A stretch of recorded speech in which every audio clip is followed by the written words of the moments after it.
To jest test mikrofonu i słychać, strasznie słychać, jak się rusza nim na boki, to brzęczy. Nawet jak się go wyjmie z tego.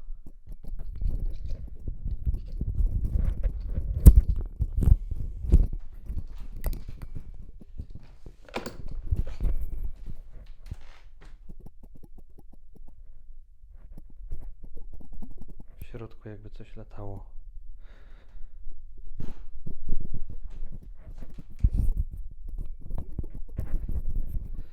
Mówię.